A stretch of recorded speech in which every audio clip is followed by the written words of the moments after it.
So Kim, there's been a lot of discussion of whether or not this foray of CMS into value assessment is perhaps them appearing to take on the role of a national HTA body. Could you please comment on that? What would be the value, the benefits, the concerns, the consequences?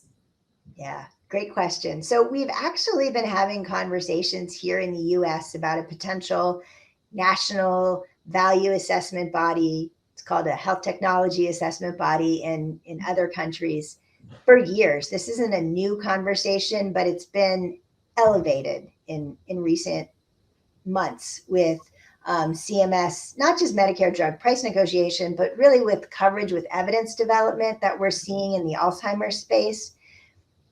And CMS really isn't equipped to be a national value assessment body.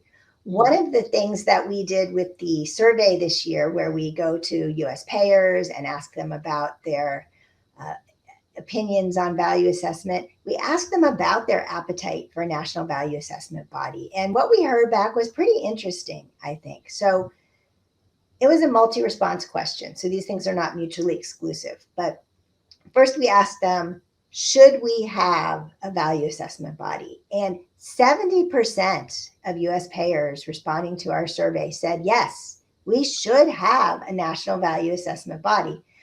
15% said no, we shouldn't, and 15% weren't sure. So that's the first thing. Payers are interested in having a national value assessment body. We also asked them about funding, and about half of them preferred a government funding body. 40%, 4 out of 10, said they would prefer a mix of government and private funding. That way, it's not beholden to either one. But here's the thing I think is the most interesting question, and this is the question that was the multi-response question. We asked payers about the purpose for this body that they're interested in, because I think where our mind immediately goes is that this is a body that's going to conduct value assessment.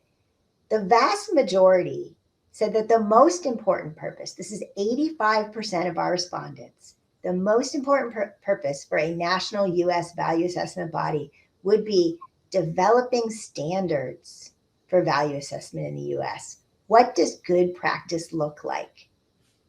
That was followed by an interest in evaluating the value assessments conducted by others. So the quality of a value assessment conducted by ICER, let's say.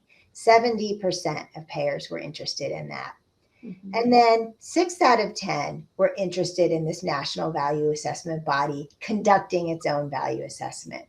So this is pretty interesting because the most important thing that payers wanted was a sense of what does good look like? What are the standards for good?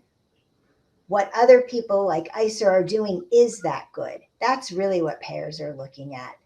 I do think that while payers have interest in a national value assessment body, the US is not ready for a prescriptive value assessment body. We have a complicated, decentralized system. We like to have more information, but we don't like to be told what to do with that information. On the managed care network, have you asked that question before, or is this the first time? This is the first time, yes. And you know what, Patti? I haven't shared this information with anyone before.